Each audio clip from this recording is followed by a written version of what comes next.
Dans cette vidéo, nous allons parler de GA4, de RGPD et du dernier Data Privacy Framework qui est une décision d'adéquation entre les États-Unis et l'Union européenne sur le transfert des données personnelles.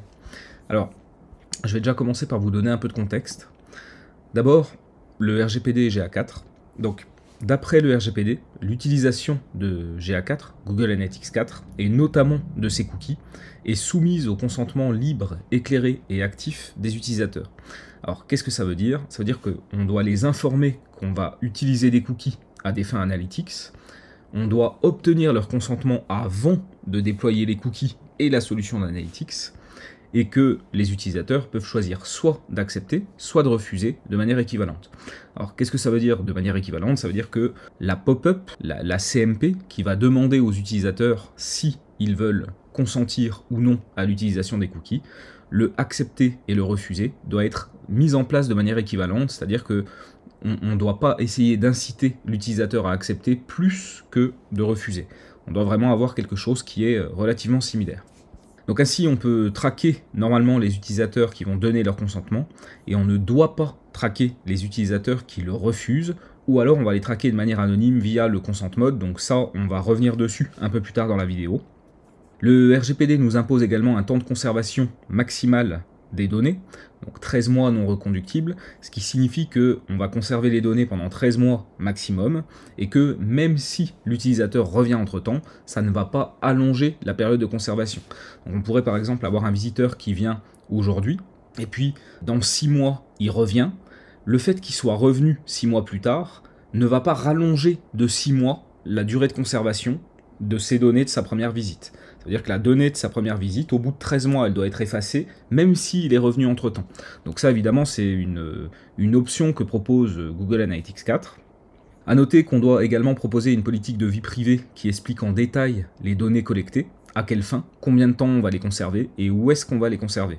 Donc on a cette obligation d'information à travers la politique de vie privée qui doit expliquer en détail pour l'utilisateur qui a envie de comprendre qu'est-ce qu'on fait de ces données.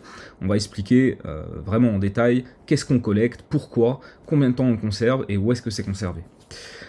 Notez enfin que ces règles s'appliquent à toutes les solutions d'analytics qui sont basées sur des cookies et qui identifient de manière unique les utilisateurs. Donc, c'est vrai que là, je vous ai parlé de Google Analytics 4, mais sachez que toute solution d'analytics qui va utiliser des cookies pour identifier de manière unique un utilisateur sera soumise aux mêmes conditions. C'est pas seulement Google Analytics 4, c'est vraiment l'intégralité de toutes les solutions analytics basées sur des cookies qui fonctionnent comme Google Analytics 4. Ensuite, toujours dans le contexte, on a le problème des transferts de données personnelles en dehors de l'Union européenne. Donc ça, c'est encadré également par le RGPD.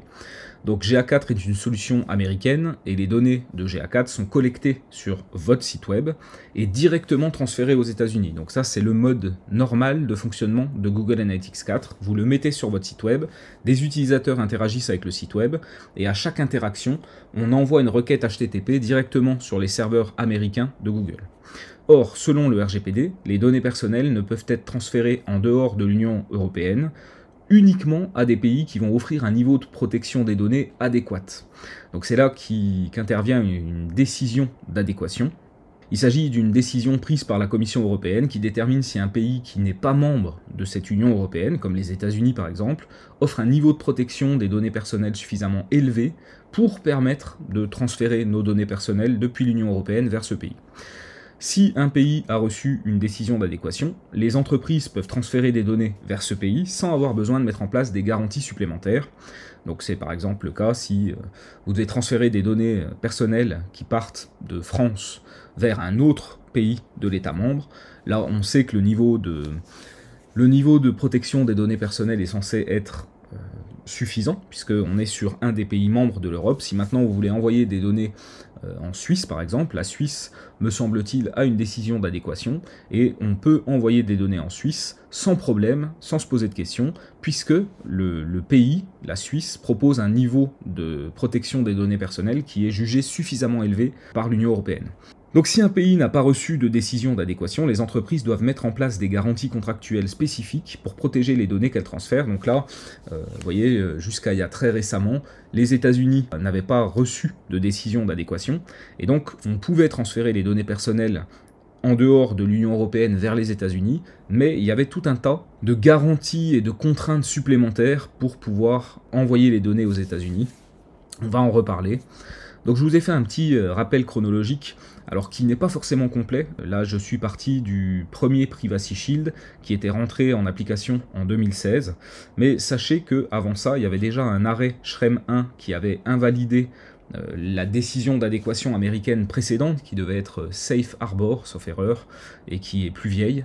Donc vous voyez que finalement, ce qu'il y a à retenir ici, c'est que en 2016, les États-Unis reçoivent une décision d'adéquation, ce qui permet de transférer les données personnelles des utilisateurs européens vers les États-Unis sans forcément avoir de contraintes additionnelles. On peut les envoyer comme si c'était un envoi à n'importe quel pays membre de l'Union européenne. Donc ça, c'était en 2016, c'était le Privacy Shield. Ensuite, en 2020, on a l'arrêt Schrems 2, donc, qui est l'invalidation de cette décision d'adéquation précédente par la Cour de justice européenne. Et du coup, cet arrêt Schrems 2 fait que, pendant la période de 2020 à 2023, c'était compliqué d'envoyer les données personnelles en dehors de l'Union européenne. On pouvait le faire, mais il fallait tout un tas de contraintes supplémentaires qu'on va lister dans pas longtemps. Mais globalement, vous voyez qu'il y a une alternance en fait entre on a une décision d'adéquation, on peut envoyer des données aux États-Unis, c'est facile, tout va bien. Ensuite, on a une invalidation de la décision d'adéquation, et là, on peut envoyer les données aux États-Unis, mais c'est compliqué. Il va falloir faire de l'anonymisation, de la proxification, on va revenir dessus.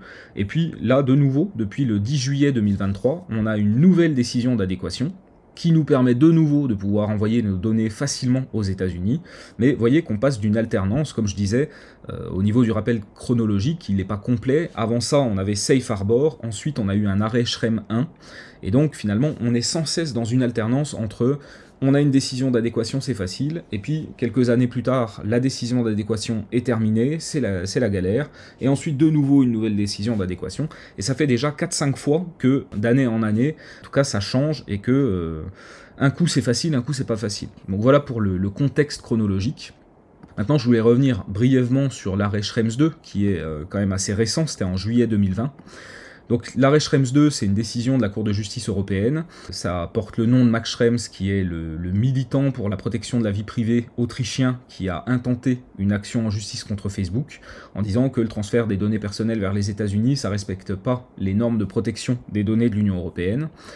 Et donc la Cour de justice européenne, elle a statué en faveur de l'invalidation de la décision d'adéquation du Privacy Shield, parce qu'elle a jugé que, effectivement, comme le dit Max Schrems, ça n'offrait pas un niveau de protection adéquat pour les données personnelles des citoyens de l'Union européenne. Et en fait, le problème, le vrai problème de fond, celui qui revient à chaque fois, là on voit qu'on a une alternance entre il y a une décision d'adéquation et puis il n'y en a pas, et à chaque fois ce qui fait que on invalide la décision d'adéquation, c'est toujours plus ou moins pour le même problème, c'est que les lois américaines sur la surveillance permettent au gouvernement américain d'accéder aux données personnelles des citoyens de l'Union européenne sans que ces citoyens ne disposent de recours juridiques suffisants pour contester cette surveillance. Donc effectivement, nous on va surfer sur des sites web ici en Europe. Ces données sont enregistrées par Google Analytics, ça part aux États-Unis, et en fait au moment où ces données partent aux États-Unis, avant d'arriver chez Google, elles sont susceptibles d'être interceptées par les organismes de surveillance américains, comme la CIA par exemple, qui sont susceptibles de pouvoir regarder ces données et s'en servir. Et puis finalement, nous, d'une part, on n'est pas informés, on n'est pas au courant si oui ou non un organisme de surveillance américain a récolté nos données et s'en sert contre nous, et de deux, en plus, même si on était au courant, au final, on n'a pas tellement de recours juridique pour contester ça. Donc en fait, c'est vraiment le fond du problème depuis toujours, et puis c'est finalement sur ce point spécifique que Max Schrems notamment, se base pour dire non, il faut invalider la décision d'adéquation. Donc, comme dit, il y a eu en 2020 cette invalidation du Privacy Shield qui nous a emmené, comme vu ici, pour une période de 3 ans où on pouvait toujours transférer des données aux États-Unis, mais c'était compliqué, il fallait des garanties supplémentaires. Donc les garanties supplémentaires, on va les voir maintenant. c'est que quand les États-Unis sont un pays sans niveau de protection adéquate, c'est-à-dire sans décision d'adéquation, le transfert des données personnelles là-bas nécessite des garanties et des contraintes supplémentaires. Donc du coup, qu'est-ce qu'on avait? On avait l'anonymisation des adresses IP avant le transfert vers les États-Unis.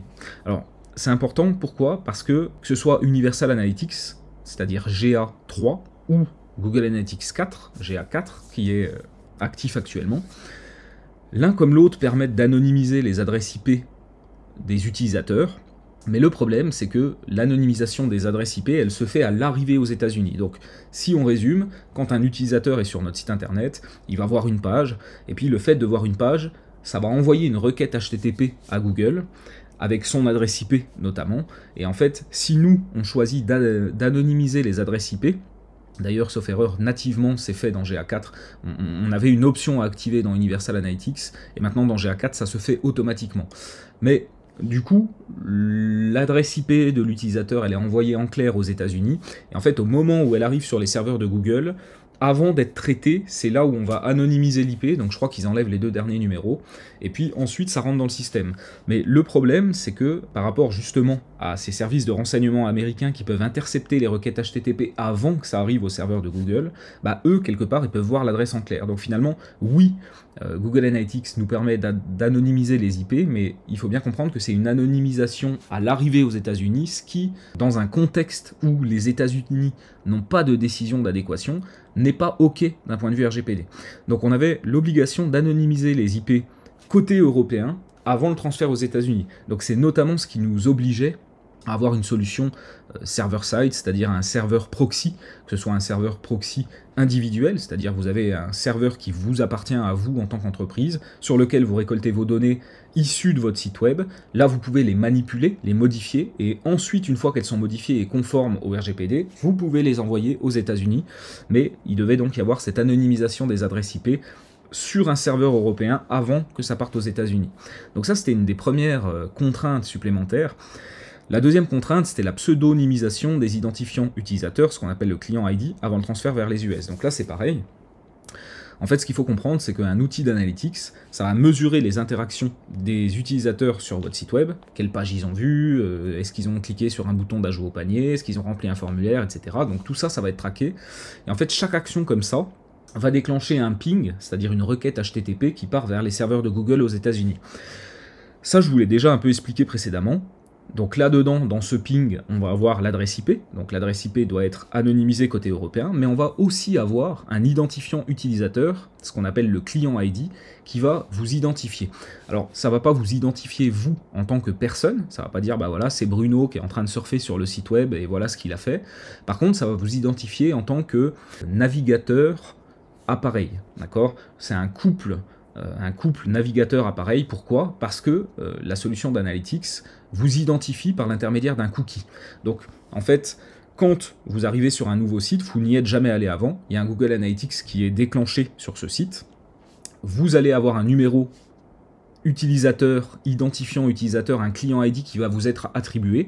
Donc ça peut être un numéro à 10, 12 chiffres qui va vous identifier vous, c'est-à-dire votre navigateur et votre appareil de manière unique. Et ce cookie est déposé dans votre navigateur, ce qui fait que toutes les pages que vous allez voir du site web vont être raccrochées à ce cookie, c'est-à-dire à cet identifiant utilisateur, ce client ID unique qui est le vôtre et qui vous a été attribué. Et ce cookie et ce client ID vont notamment permettre de voir que toutes les interactions que vous avez faites sont rattachées à un même client ID. Donc ça permet d'identifier et de voir facilement qu'est-ce que vous avez fait au cours d'une visite complète. Et puis, il y a un autre truc, c'est que ça va vous permettre aussi de vous réidentifier à travers plusieurs visites.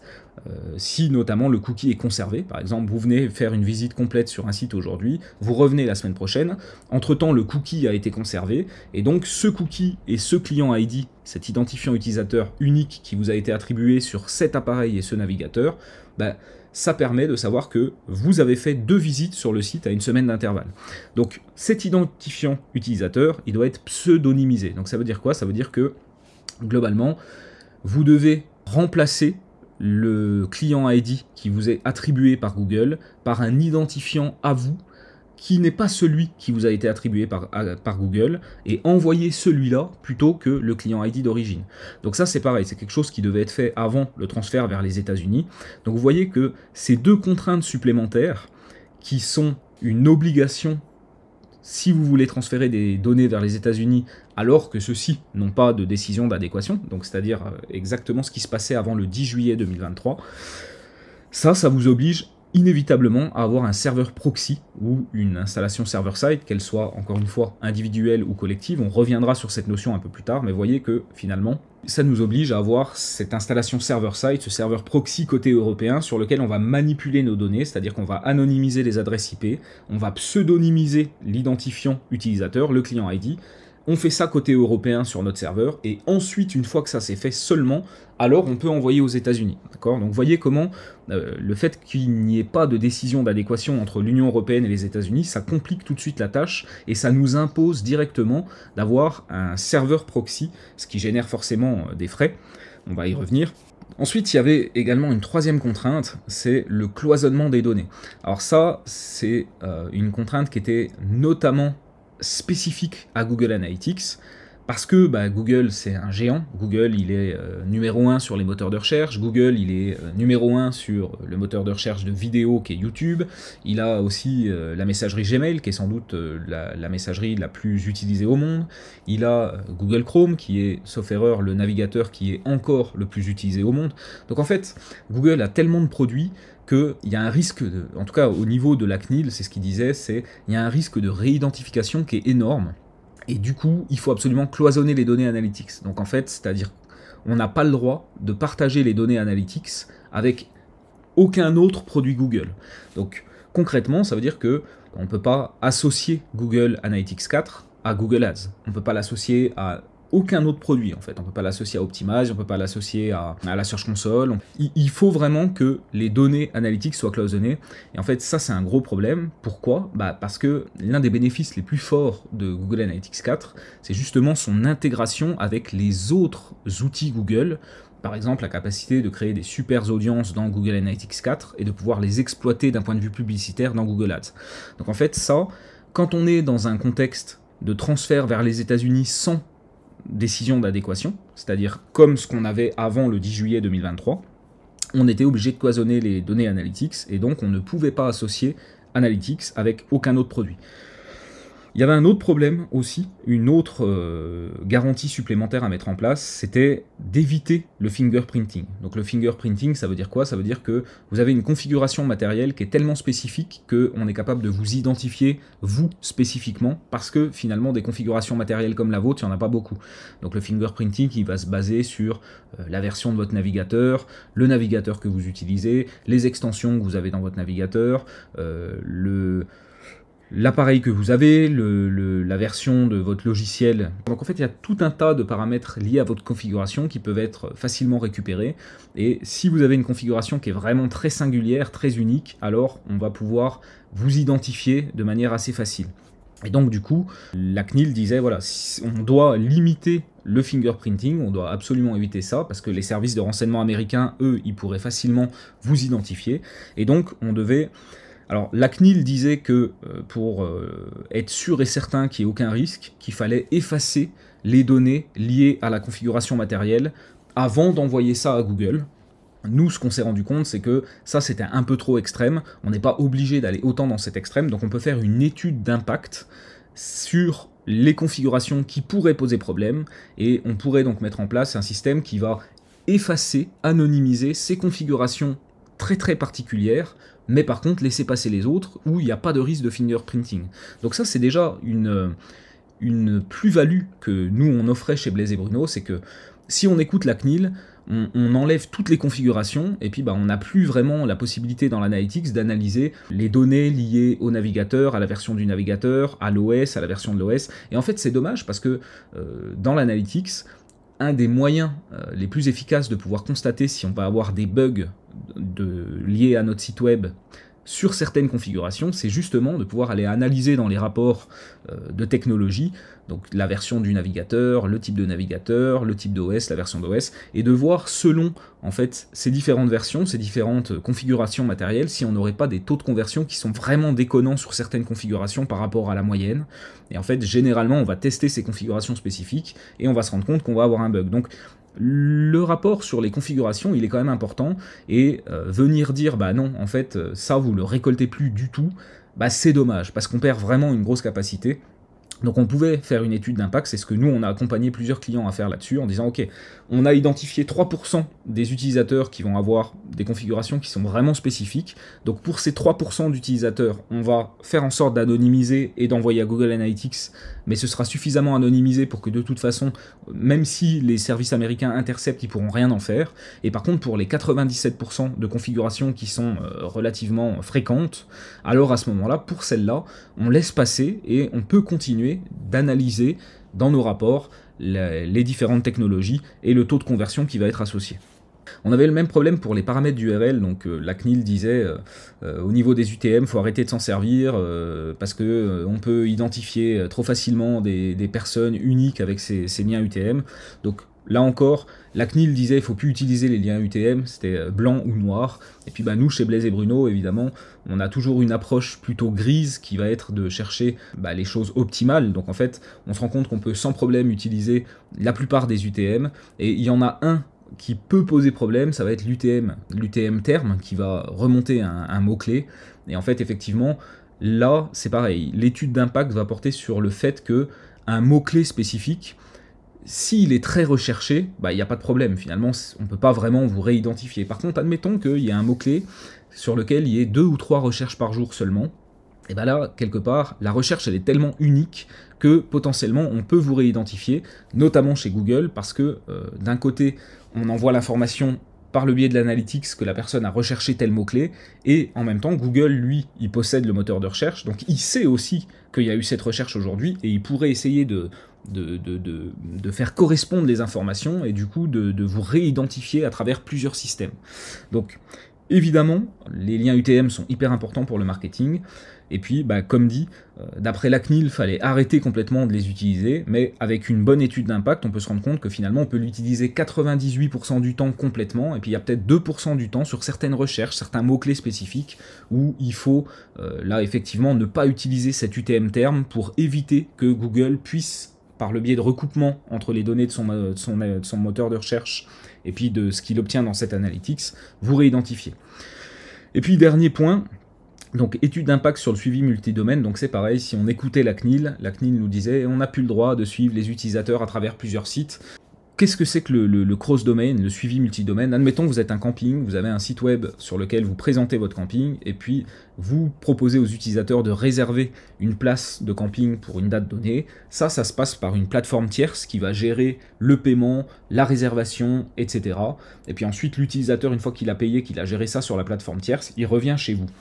Donc, si vous ne faites pas de suivi multidomaine, finalement, l'utilisateur, vous le voyez sur votre site internet, ensuite l'utilisateur il part sur la plateforme de paiement, là vous savez qu'il y a un paiement, et ensuite il revient sur votre site web, mais tout ça c'est décousu. En fait, on n'est pas capable malheureusement de se dire ok, cet utilisateur il a commandé, et en fait à la base il venait de ma campagne, parce qu'il y a un saut, on passe d'un domaine à un autre, et on revient sur le premier domaine, et pour pouvoir mesurer ça correctement, il faut utiliser un truc qui s'appelle le suivi multidomain, ou le cross-domain tracking, et ça, la CNIL nous disait il faut arrêter. Donc là c'est pareil, chez nous on faisait des études d'impact parce que le suivi multidomaine, il y a certains contextes dans lesquels c'est vraiment obligatoire. Je pense notamment, c'est pareil, tout ce qui va être e-commerce. Globalement, nous on faisait des études d'impact et on démontrait dans la plupart des cas que le suivi multidomaine, il va être dans l'intérêt légitime de l'entreprise, notamment quand c'est à des fins de vente et de paiement.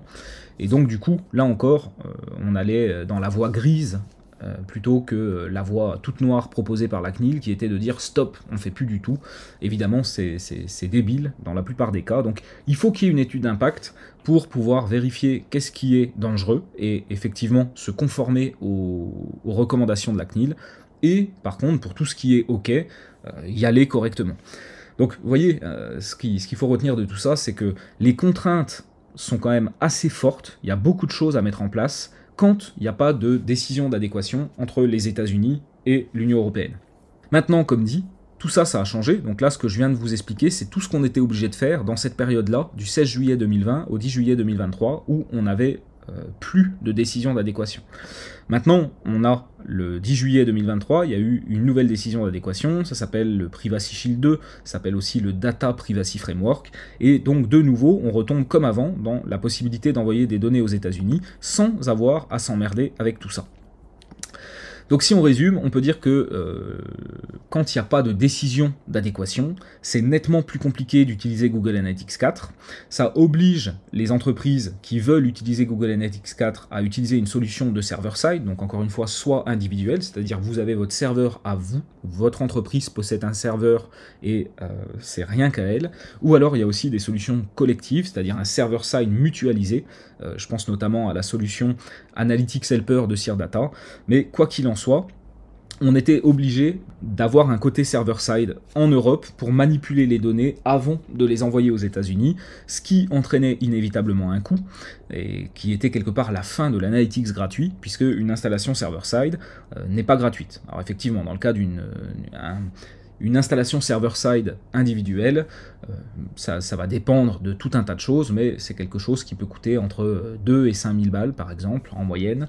Et si vous êtes sur un truc collectif comme l'Analytics Helper de Sirdata, ça va commencer à 50 € par mois, mais évidemment, en fonction du volume de trafic sur votre site, ça peut vous coûter plus cher aussi. Donc, voyez comment, finalement, on était obligé d'avoir ce côté server-side, ça entraînait des coûts qui sont quand même assez significatifs, notamment dans le cas d'un server-side individuel, parce qu'il y a des frais de setup entre 2000 et 5000 en moyenne, mais ensuite il y a aussi des frais de serveur chaque mois pour l'utilisation qu'on en fait, donc vous voyez que c'était clairement la fin de l'analytics gratuit. Et puis, il y avait un autre problème, c'est que on était nettement limité dans l'intérêt de Google Analytics 4 parce qu'on nous imposait le cloisonnement, et du coup, c'est vrai que vraiment, ce qui est intéressant avec Google Analytics 4, au-delà de l'aspect analytics et des possibilités offertes par l'outil à des fins analytics, qui sont énormes, vraiment, j'aime beaucoup cet outil, au-delà de ça, le fait de pouvoir l'associer à tous les autres produits Google, c'est clairement ce qui en fait une des grandes forces, et puis finalement, dans un contexte où on est cloisonné, on perd cette force, donc c'est quand même dommage, et voyez que dans un contexte où on n'a pas de décision d'adéquation entre les États-Unis et l'Union européenne, Google Analytics 4, il était quand même vachement moins intéressant. Et donc, on comprend aisément pourquoi alors, il y a beaucoup d'entreprises qui ont abandonné Google sur la partie Analytics, ils sont passés d'Universal Analytics à autre chose, parce que ces autres solutions, elles avaient beaucoup moins de contraintes, notamment parce que les données ne partent pas aux États-Unis. Et là, je pense notamment à Matomo, qui a vraiment surfé sur les difficultés d'utiliser GA4 par rapport justement à ces contraintes additionnelles. Et Matomo, lui, les données ne sont pas hébergées aux États-Unis, donc on a l'obligation de respecter le RGPD, les choix de consentement, etc. Mais on n'avait pas à se faire chier, clairement, à devoir anonymiser, faire des études d'impact, etc. Donc voilà pour le contexte historique, globalement, de ces décisions d'adéquation, qu'est-ce qui se passe quand il y a une décision d'adéquation et qu'est-ce qui se passe quand il n'y en a pas. Donc là, on a beaucoup parlé de qu'est-ce qui se passe quand il n'y a pas de décision d'adéquation, mais fort heureusement, encore une fois, on a le nouveau Privacy Shield qui s'appelle le Data Privacy Framework et qui va simplifier grandement le transfert des données aux États-Unis depuis le 10 juillet 2023. Donc, qu'est-ce que c'est que ce Data Privacy Framework? Donc, c'est une nouvelle décision d'adéquation qui a été adoptée le 10 juillet par la Commission européenne et qui conclut que les États-Unis assurent à nouveau un niveau de protection adéquat comparable à celui de l'Union européenne pour les données à caractère personnel transférées vers les entreprises américaines. Sur la base de la nouvelle décision d'adéquation, les données à caractère personnel peuvent circuler en toute sécurité de l'Union européenne vers les entreprises américaines qui participent à ce Data Privacy Framework. Et du coup, on peut transférer facilement les données là-bas sans qu'il soit nécessaire de mettre en place des garanties supplémentaires. Donc tout ce qu'on a vu précédemment, on n'est plus obligé de le faire. Dit autrement, on en revient à la situation d'avant Schrems 2, ce qui nous permet de réutiliser Google Analytics 4 à sa pleine puissance. Alors concrètement, ça veut dire quoi? Ça veut dire qu'on n'est plus obligé de faire du server-side pour utiliser GA4 en conformité avec le RGPD.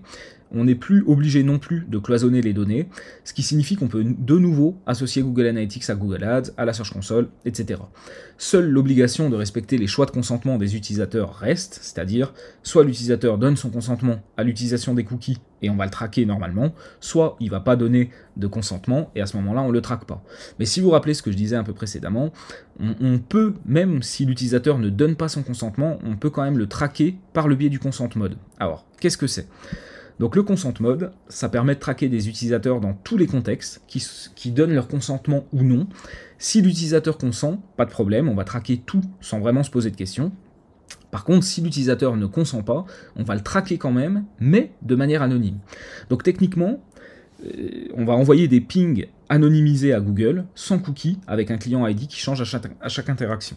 Donc si vous vous rappelez bien ce que je disais, quand un utilisateur est sur votre site, et puis qu'il y a Google Analytics qui est déployé sur ce site, dès qu'il va voir une page vue, ou réaliser une action, comme un ajout au panier, ou remplir un formulaire, ça va envoyer un ping chez Google. Et un ping, c'est quoi? C'est une requête HTTP qui va contenir tout un tas d'informations. Donc en fait, quand l'utilisateur donne son consentement, et qu'il voit une page vue, la page vue est envoyée à Google, et puis il va y avoir le cookie qui va être déposé dans votre navigateur, qui va vous attribuer un client ID, comme je vous l'ai expliqué précédemment, et ce client ID reste le même toutes les pages que vous allez voir. Donc cette page-là, boum, ça envoie à Google, et on dit, bah voilà, ce client ID spécifique a vu cette page. Ensuite, vous voyez une autre page, ça envoie à Google, ça va chercher dans le cookie le client ID qui est le vôtre, et ça envoie à Google, et puis bah, de page en page, à la fin, Google se dit, ok, bah, ce client ID, c'est-à-dire cette personne-là, elle a vu cette page, celle-là, celle-là, celle-là, celle-là, et elle a vu tout ça dans une visite. Donc ça, c'est quand on a le consentement des utilisateurs, et qu'on traque l'utilisateur correctement, normalement. Et puis, si l'utilisateur ne donne pas son consentement, et ben avec le consent mode, il va se passer la même chose. C'est-à-dire que pour cette page-là, on va envoyer à Google avec un client ID spécifique. Mais, par contre, il y a plusieurs choses qui se passent. C'est que le cookie n'est pas déposé dans votre navigateur. Donc en fait, on vous attribue un client ID unique, spécifique, à chaque nouvelle interaction. Donc pour cette page-là, vous êtes tel utilisateur. Pour la page suivante, vous êtes un autre utilisateur. Pour la page suivante, vous êtes encore un autre utilisateur. Et donc, du coup, on va traquer ce qui se passe au niveau du site, mais on ne va pas vous traquer vous, puisque le numéro change à chaque fois. On n'est pas capable de dire, bah, cette personne, elle a vu celle-là, de page, cette page, cette page, cette page. Non, c'est juste un utilisateur a vu cette page, un autre utilisateur a vu cette page, et ça, finalement, bah, on traque encore une fois l'interaction avec le site, mais on ne vous traque pas vous. Donc, on respecte votre choix de consentement, qui est de dire, vous ne voulez pas être traqué. Donc, vous voyez comment ce consent mode va permettre d'aller récupérer de la donnée additionnelle d'interaction avec le site, mais ne pas traquer la personne qui est derrière cette interaction. Et du coup, ces données, elles ne vont pas être exploitables comme peuvent l'être les données qu'on obtient avec le consentement, mais par contre, ça va permettre à Google de faire de la modélisation, donc c'est-à-dire que par le biais de l'intelligence artificielle et d'algorithmes, ils vont modéliser certains comportements et ils vont nous permettre d'avoir plus de données pour notre analyse que si on collecte uniquement les gens qui ont dit bah oui, je suis d'accord pour être traqué.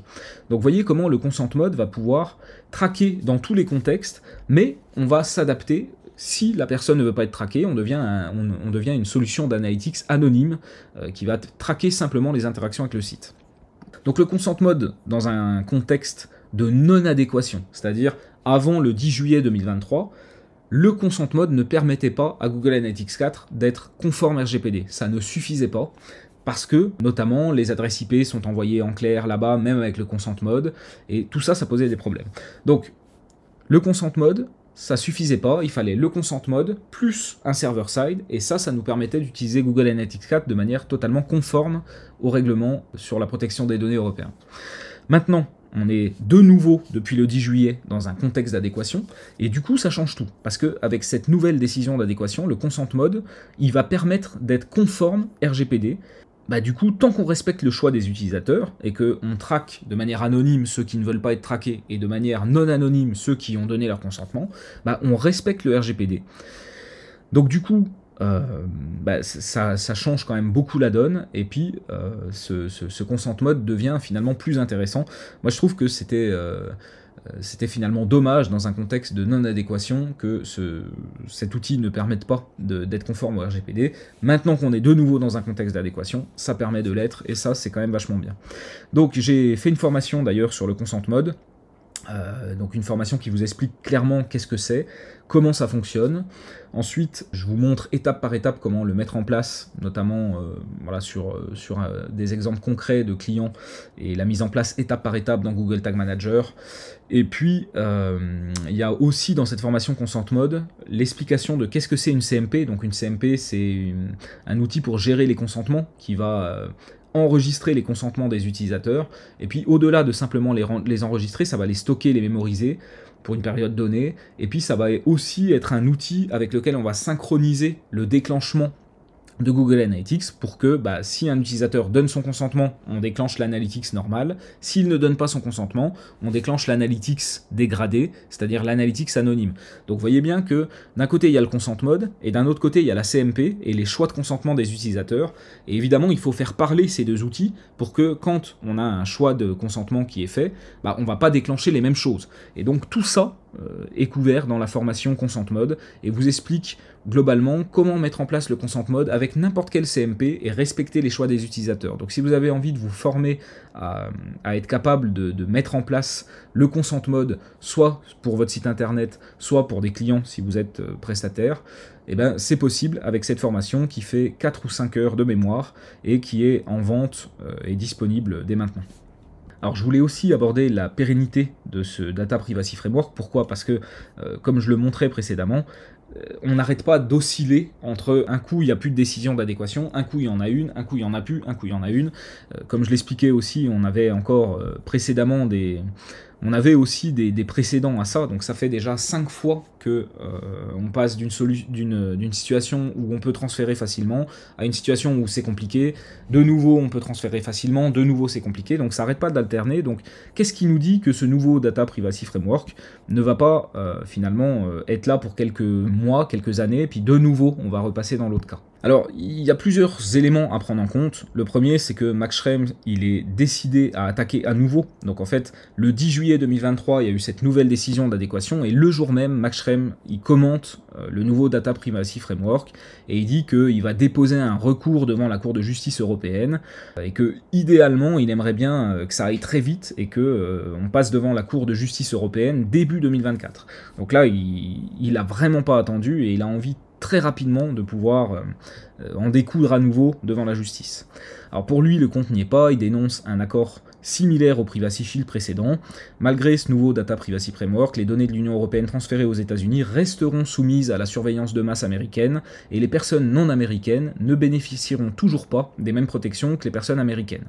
Est-ce que, cette fois encore, il peut faire invalider ce nouveau Data Privacy Framework et nous ramener dans quelques mois ou quelques années à la même situation, c'est-à-dire, de nouveau, il n'y a plus de décision d'adéquation entre l'Union européenne et les États-Unis, de nouveau, on est obligé de mettre en place des contraintes et des garanties additionnelles? Eh bien, la réponse c'est oui, c'est une possibilité, tout à fait. Maintenant, j'aimerais juste donner un autre élément de contexte qui est que il y a beaucoup d'observateurs qui vont dénoncer dans ce nouveau Data Privacy Framework un accord politique qui est globalement « je t'achète du gaz, tu me fournis du gaz et moi je te fournis des données ». Alors, en effet, depuis que la Russie n'alimente plus en gaz les pays européens, notamment suite au sabotage des gazoducs Nord Stream 1 et 2, les États-Unis et l'Union européenne se sont engagés à travailler pour maintenir un niveau élevé d'approvisionnement en gaz liquéfié américain vers l'Europe en 2023 d'au moins 50 milliards de mètres cubes. Donc, ce qu'il faut comprendre, c'est que l'Union européenne devient dépendante des États-Unis pour avoir du gaz. Et, du coup, ça permet quoi? Ça donne un bon moyen de pression aux États-Unis pour exiger un nouvel accord sur les données.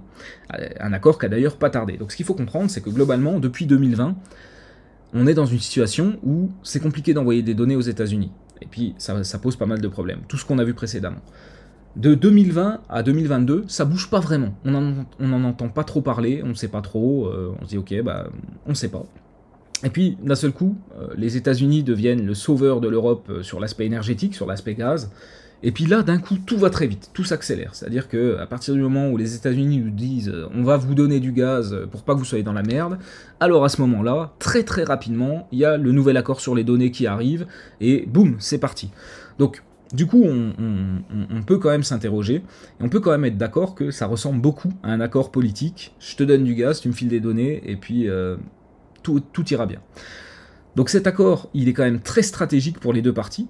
On sait que les Américains, ils voulaient absolument ces données et que ça posait vraiment problème qu'il y ait plus cet accord cadre entre ces deux blocs que sont l'Union européenne et les États-Unis. Et on sait que vraiment c'était quelque chose qui est important pour les États-Unis de pouvoir continuer à recueillir les données du monde entier pour les observer, pour pouvoir les analyser. On sait que les Américains font beaucoup ça. Bref, et du coup, est-ce que ça va être possible d'invalider ce Data Privacy Framework dans un contexte politique où les États-Unis et l'Europe sont liés par le gaz? Vous voyez, c'est pas seulement... là, il y a beaucoup plus d'enjeux que simplement un transfert de données. C'est tu veux du gaz, tu me files des données. Alors évidemment, j'interprète et c'est ma vision des choses. Je dis pas que c'est la réalité et je cherche pas à vous convaincre de quoi que ce soit. Mais d'après de nombreux observateurs et mon avis personnel, moi je trouve que c'est quand même très très politique tout ça. Et du coup, en théorie, puisqu'il y a une séparation entre la politique, l'exécutif et puis les lois, le judiciaire, on devrait pouvoir se dire que même si la politique est très forte, gaz contre données, si Max Schrems va au bout et que effectivement il arrive à démontrer à un juge que finalement cet accord c'est le même qu'avant et puis que ça change rien et puis qu'il faut l'invalider lui aussi, alors en théorie ça pourrait être invalidé. Maintenant, voilà, je me pose sincèrement la question de savoir si ce sera possible d'invalider cet accord-là par rapport à tous les enjeux politiques qu'il y a à côté. On verra, on verra. Et puis, un dernier point, un dernier élément de contexte, toujours dans cette notion de est-ce que c'est pérenne, ce nouveau Data Privacy Framework ou pas? Eh bien, il faut comprendre que le Data Privacy Framework, c'est un accord cadre, d'accord, dans lequel des entreprises américaines vont rentrer à l'intérieur de ce cadre, elles vont être certifiées respectueuses du cadre, et à ce moment-là, on peut envoyer, nous, Européens, des données vers ces entreprises américaines, sous couvert de justement cet accord cadre. Mais ce qu'il faut comprendre, c'est que les entreprises qui sont certifiées à l'intérieur de cet accord cadre, elles sont réévaluées chaque année. Donc ça, c'était déjà le cas dans les précédents accords sur la protection des données entre les États-Unis et l'Union européenne. Il y a un système de certification et une fois que les entreprises sont certifiées, donc bien sûr elles s'engagent à respecter l'accord cadre et ensuite elles vont être réévaluées chaque année. Et donc évidemment, seuls les transferts vers les entreprises américaines certifiées peuvent bénéficier de l'accord cadre, mais si une entreprise n'est pas certifiée comme respectant ce Data Privacy Framework, on peut toujours envoyer les données vers elle, mais il faut toujours respecter les contraintes d'augmentation de niveau de sécurité vers pour les transferts de données personnelles. Donc on peut de nouveau envoyer des données aux États-Unis facilement, sous réserve que l'entreprise vers laquelle on envoie ces données soit certifiée. Évidemment, Google est certifié, mais d'après un contact à la CNIL, on ne sait pas s'ils seront toujours sur la liste des entreprises certifiées en octobre 2023 au moment de la réévaluation. Donc la personne qui m'a dit ça, c'était pas en mode on a des gros doutes et on pense que Google ne sera pas sur la liste en octobre 2023. C'est pas ce que la personne m'a dit. Elle m'a dit, par contre, voilà, il y a une réévaluation chaque année et rien ne dit que Google sera dessus en octobre 2023, rien ne dit qu'ils ne le seront pas non plus. Mais du fait qu'il y a une réévaluation chaque année, on peut quand même se poser la question et se dire ok, on n'est pas sûr. Donc tout ça, ces trois points-là, voilà, sont ma vision des choses, de qu'est-ce qui pourrait faire que ce soit pérenne ou que ça ne l'est pas. Globalement, si effectivement cet accord, ce nouvel accord ressemble au précédent, en fait ils ont changé quelques mots, ils ont simplement été un peu malins sur la formulation, mais dans les faits, effectivement, ce nouvel accord est quasiment le même que les précédents, et en fait le cœur du problème c'est toujours le même, c'est que nous Européens on voudrait pas que les services de renseignement américains puissent intercepter les données sans rien nous dire et sans qu'on puisse rien y faire, et puis les Américains eux de toute façon ils ont pas envie de changer ça, et probablement qu'ils le changeront pas, et donc du coup le nerf de la guerre il est là, et globalement, le point que je voulais faire sur la pérennité. Donc ce qu'il faut en retenir, c'est que potentiellement, moi je pense que ça va être pérenne parce qu'il y a un vrai accord politique derrière et un enjeu énergétique énormément qui est très fort. Donc je pense que par rapport à ça, ça va forcément tenir, mais encore une fois, si on s'en tient au sens propre entre la séparation des pouvoirs, entre la politique, l'exécutif et puis le judiciaire, il se pourrait que Max Schrems réussisse un Schrems 3, et à faire invalider ça d'ici quelques mois à quelques années. Donc au niveau des recommandations de la CNIL, En théorie, puisqu'on a de nouveau une décision d'adéquation, la CNIL devrait dire ok, bah maintenant vous pouvez utiliser Google Analytics 4 et puis il n'y a aucun problème et puis tout ira bien. Sauf que dans les faits, la CNIL nous dit alors effectivement, maintenant d'un côté légal, on ne peut plus vous emmerder si vous utilisez Google Analytics 4 et que vous transférez vos données aux États-Unis sans anonymiser quoi que ce soit au préalable.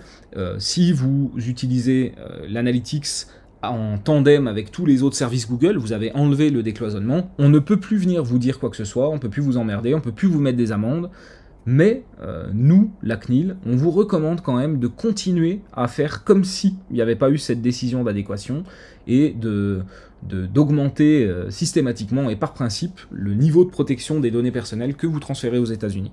Donc ça, c'est ce que la CNIL recommande. Globalement, continuez à galérer, continuez à renforcer la protection de vos données que vous envoyez là-bas, même si, dans les faits, si vous ne le faites pas, on ne peut plus rien vous dire, vous êtes quand même du bon côté de la loi. Maintenant, je voulais vous donner mon avis par rapport à ça.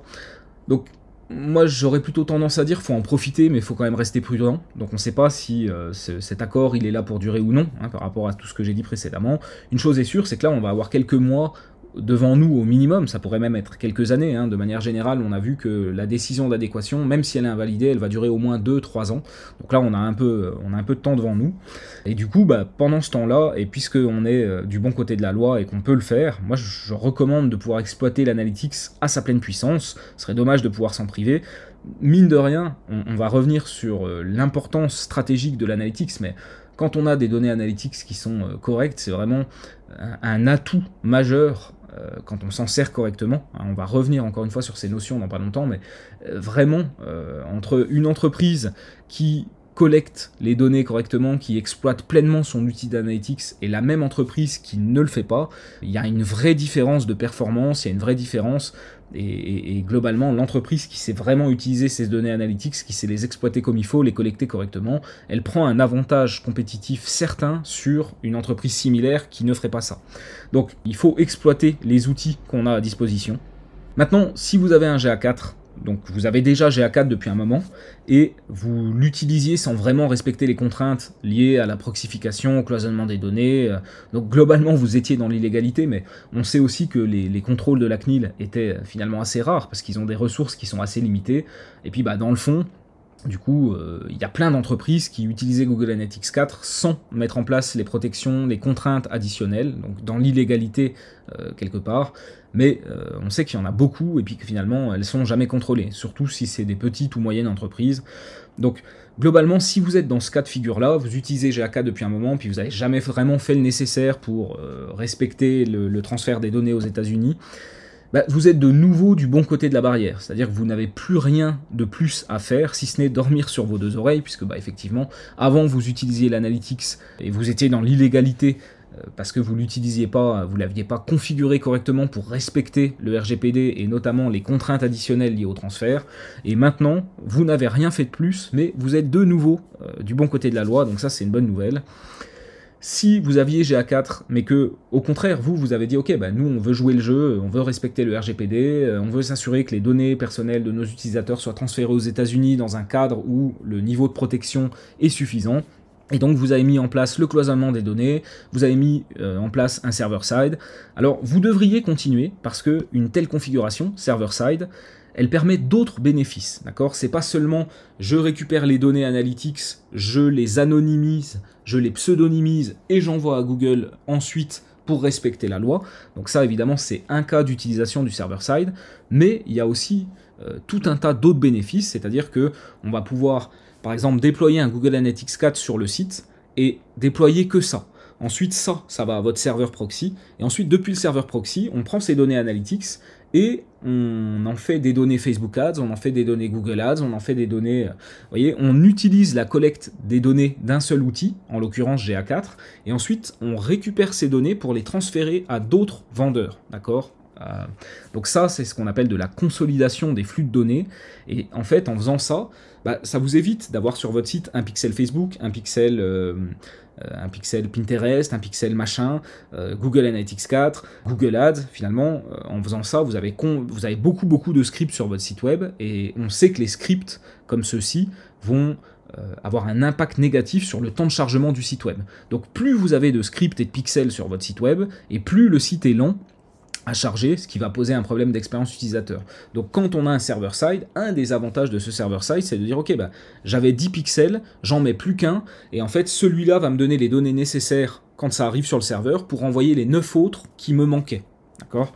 Donc ça c'est un des avantages, et puis un autre avantage, ça va être aussi la possibilité d'enrichir les données sur le côté serveur. Donc effectivement, server-side, c'est pas seulement je prends les données, je les anonymise pour être en accord avec les lois, et j'envoie à Google. Ça peut aussi être de dire, ok, je récupère des données analytics, ensuite sur mon serveur, je vais aller chercher des données CRM, et je vais enrichir mes données analytics et envoyer les données enrichies ensuite à Google. Donc vous voyez comment le server-side présente bien des avantages. C'est pas seulement un système qui nous permet d'être en conformité sur l'amélioration du niveau de protection des données dans un contexte de non-adéquation, c'est aussi un outil extrêmement puissant pour vraiment gérer ces données mieux et pouvoir enrichir et pouvoir avoir un site plus rapide.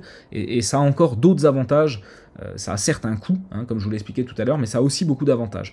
Donc, si vous avez une installation server-side, moi je vous conseille vraiment de la garder pour tous les bénéfices que vous pouvez en tirer par ailleurs. Vous pourriez éventuellement désanonymiser les IP et dépseudonymiser les clients ID, mais en même temps, pourquoi faire ? Finalement, c'est pas plus mal de, par défaut, avoir un niveau de protection des données qui soit suffisant quand on les envoie à Google, même si on n'est plus obligé de le faire. Ça mange pas de pain de le garder, d'accord ? Et puis, à la limite, par contre, ce que vous devriez absolument faire, c'est décloisonner les données, de sorte à pouvoir de nouveau associer votre Google Analytics 4 à Google Ads, à Google Search Console, etc. Utilisez vraiment l'Analytics à pleine puissance, intégré à tous les autres outils Google, ce qui fait quand même une des grandes forces de GA4, encore une fois, je l'ai déjà dit. Donc, vous devriez décloisonner les données. Vous pouvez de nouveau utiliser tous les UTM et réutiliser le suivi multidomaine sans problème.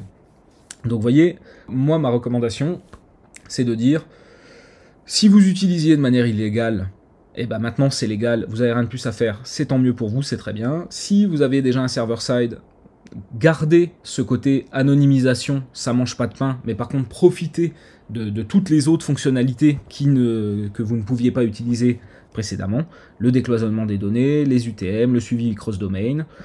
Et puis, dernier cas de figure, qu'est-ce qu'il en est si aujourd'hui vous montez votre entreprise, vous avez votre site web, vous n'avez pas encore choisi de solution analytics, donc il n'y a pas d'antériorité, vous n'êtes pas dans le cas où soit vous étiez dans l'illégalité, soit vous étiez dans la légalité. Là maintenant vous vous posez la question. Si vous décidez de choisir Google Analytics 4 comme solution Analytics, alors je vous conseille de l'utiliser à sa pleine puissance, dans la limite du consentement bien sûr des utilisateurs, et de voir si le Data Privacy Framework va rester ou non. Si toutefois il vient à être invalidé dans quelques mois ou quelques années, alors à ce moment-là vous pourriez basculer sur une autre solution d'Analytics, ou alors vous pourriez vous mettre en conformité avec la mise en place d'un server-side, proxification, anonymisation, pseudonymisation. Ensuite, il y a un autre point qui est un peu important vraiment. N'installez pas d'Analytics si vous ne l'utilisez pas.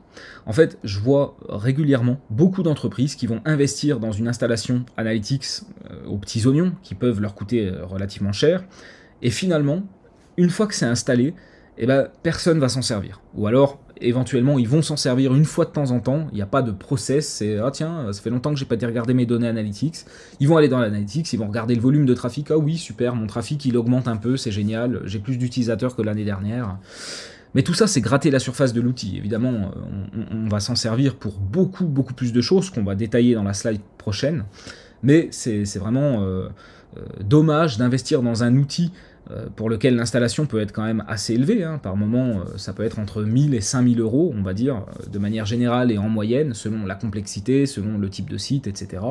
C'est dommage d'investir cette somme-là pour un outil dont on ne va pas se servir ou alors dont on va vraiment gratter la surface et puis finalement l'utiliser à 2% de ses possibilités.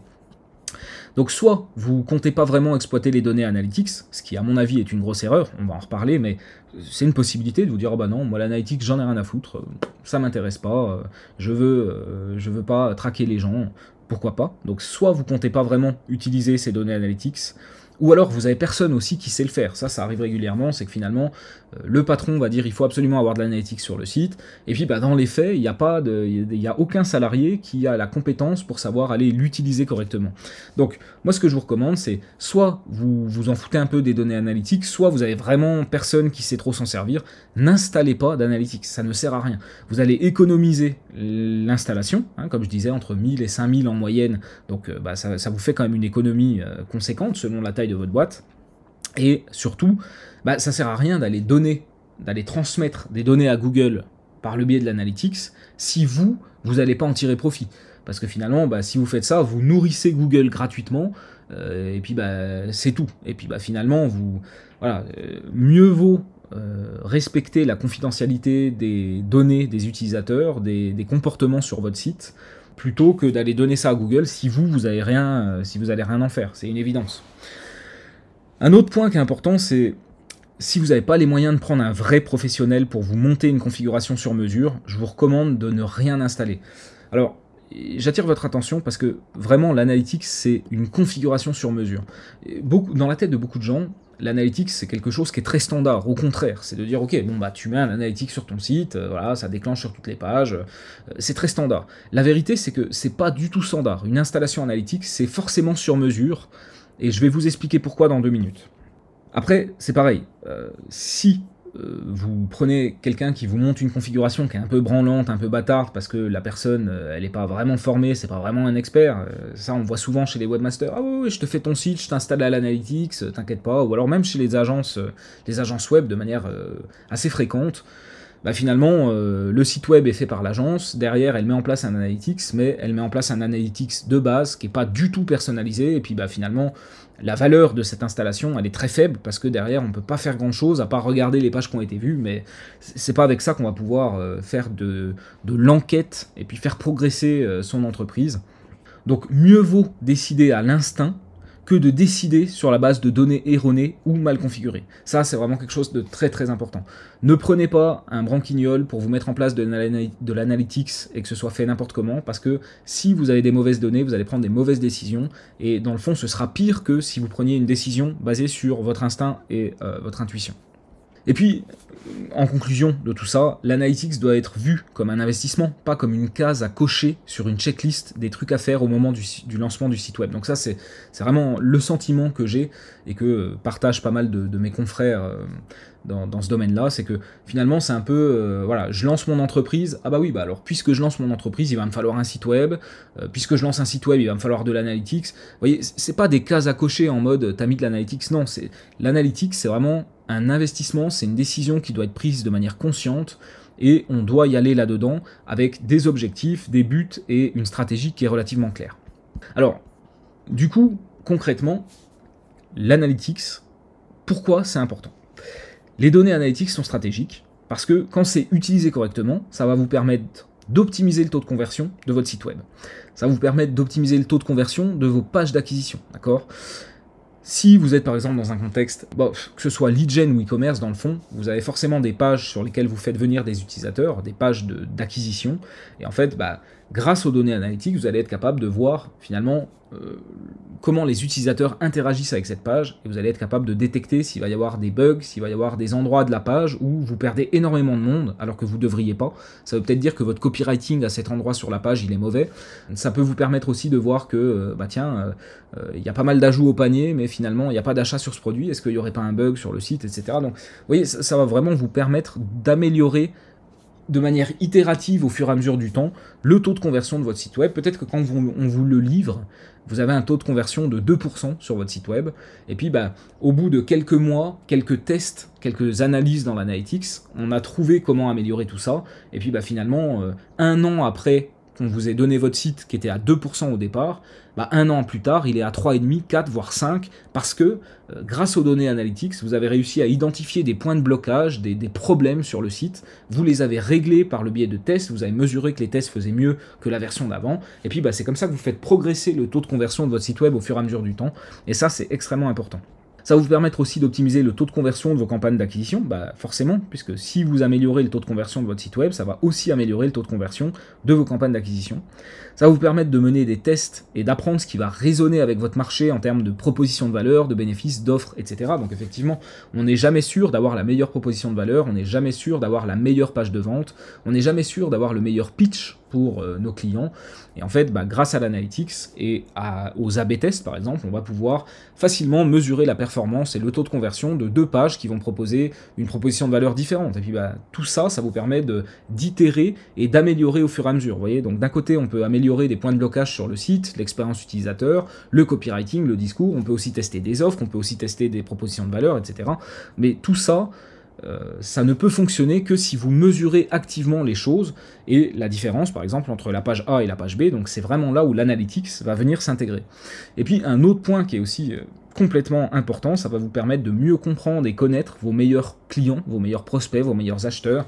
Admettons par exemple vous êtes un site e-commerce, vous allez pouvoir faire un segment d'utilisateurs qui ont commandé au moins 5 fois sur les 6 derniers mois, donc c'est-à-dire vraiment vos meilleurs acheteurs, et ensuite vous allez pouvoir étudier finalement tout un tas de caractéristiques de ces utilisateurs pour vous permettre de mieux comprendre et d'enrichir, entre guillemets, votre théorie client, votre théorie persona, d'accord?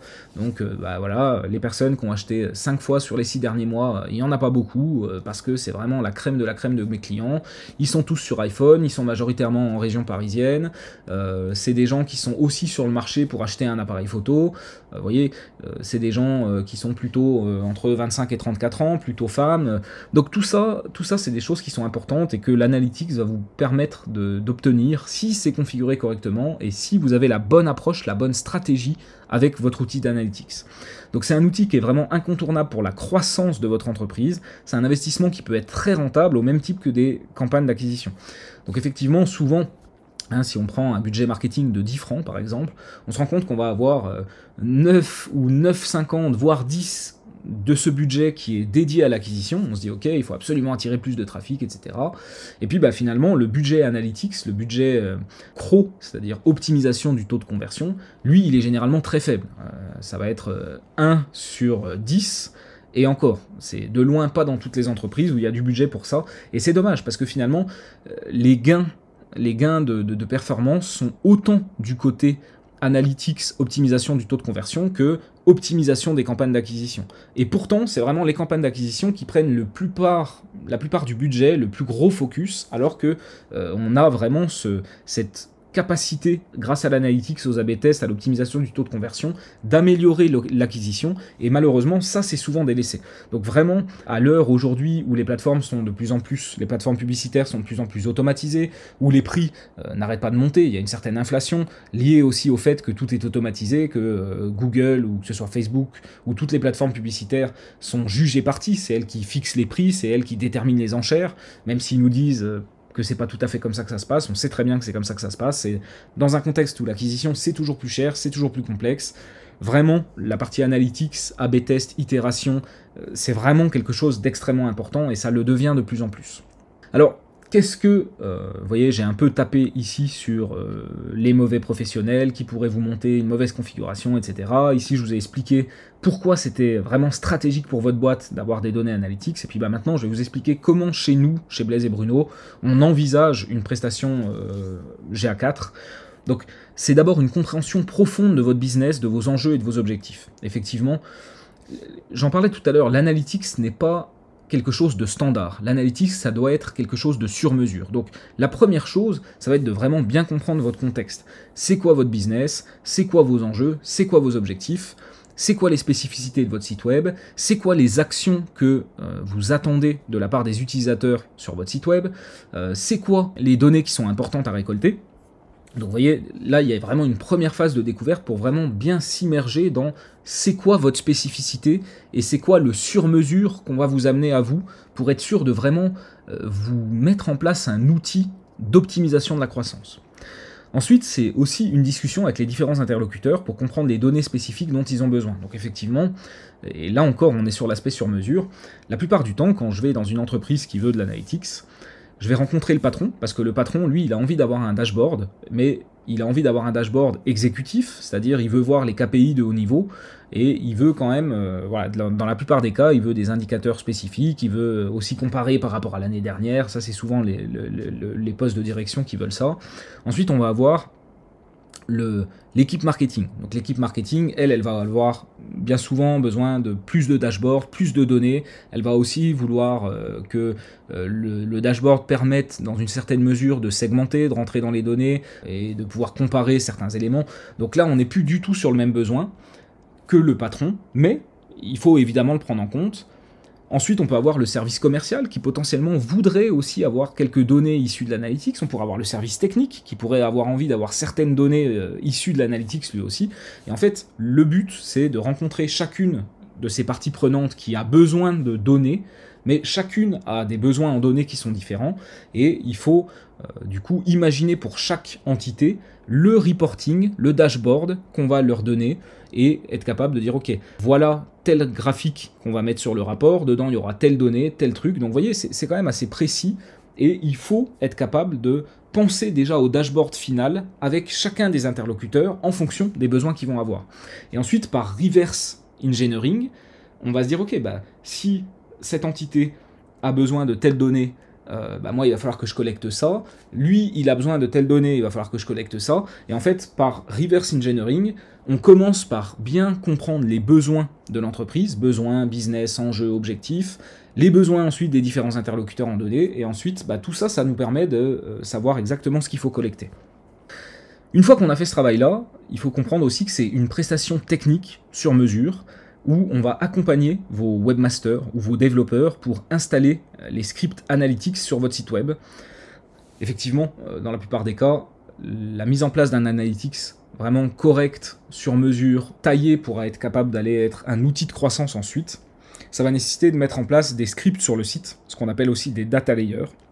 Et en fait, bien souvent, on se rend compte que les webmasters ou les développeurs, ils vont être très bons pour faire un site, ou pour coder du code pour un site web, mais par contre, les codes liés à l'analytics, ils peuvent les comprendre, parce qu'ils sont développeurs ou webmasters et qu'ils ont quand même une certaine notion du code, mais par contre, ils connaissent rien à ça. Ils sont pas hyper à l'aise avec ça.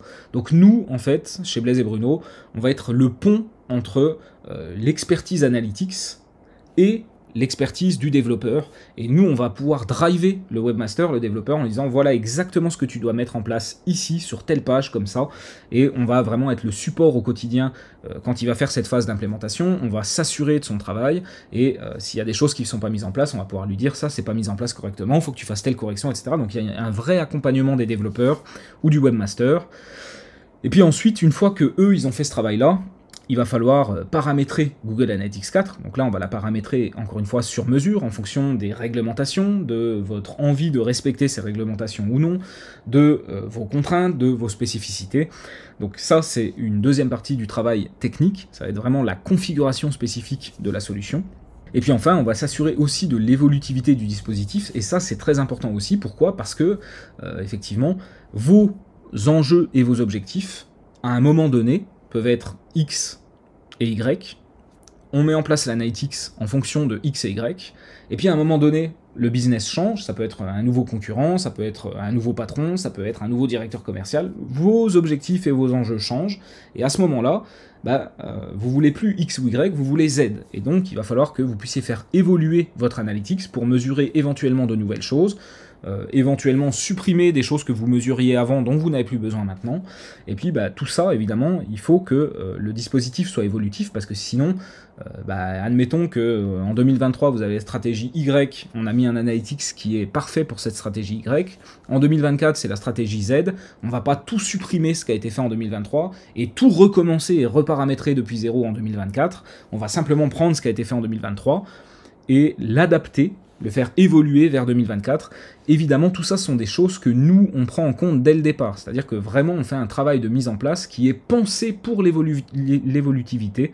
On vous fait également une formation, d'accord ? Donc on vous installe, on vous met tout en place correctement sur votre site web, basé, encore une fois, sur une compréhension profonde de qui vous êtes, vos enjeux, vos objectifs, les différents interlocuteurs, les données dont ils ont besoin, etc. Ensuite, il y a eu l'aspect technique, la mise en place. Une fois que ça a été fait, on va vous former à savoir utiliser l'analytics et à savoir utiliser les données issus de l'analytics pour justement faire tout ce que on vous a expliqué ici. Parce que, évidemment, c'est comme si on vous livrait une Ferrari, sauf que vous n'avez jamais rien conduit, vous ne savez pas du tout ce que vous devez faire avec ça. Donc l'idée, c'est de vous apprendre à conduire pour que vous puissiez utiliser votre Ferrari et l'utiliser le mieux possible, en tirer le meilleur parti et en toute autonomie. Donc il y a toujours systématiquement une partie formation dans nos prestations analytics. Et puis, on peut même aller plus loin, c'est-à-dire qu'on vous propose la possibilité d'être accompagné pendant les premiers mois, faire des analyses avec vous et vous montrer vraiment concrètement comment on va pouvoir optimiser le site web, le taux de conversion, etc. Et on vous accompagne le temps que vous soyez autonome. Ça peut être quelques semaines, ça peut être quelques mois, ça peut être à l'année. On a des clients dans tous les profils et ça dépend. Parce que, effectivement, c'est vrai que bien souvent, selon la taille de l'entreprise, ça va être compliqué de prendre un spécialiste en analyse de données, en analytics, parce que finalement, cette personne, elle aurait peut-être pas un job à temps plein, et donc ça peut être plus facile pour vous d'externaliser ça à des gens comme nous, qui allons vous faire un accompagnement mensuel, et puis voilà. Donc voilà globalement ce que c'est qu'une prestation Google Analytics 4 chez Blaise et Bruno. Si vous avez un besoin, évidemment, n'hésitez pas à me contacter.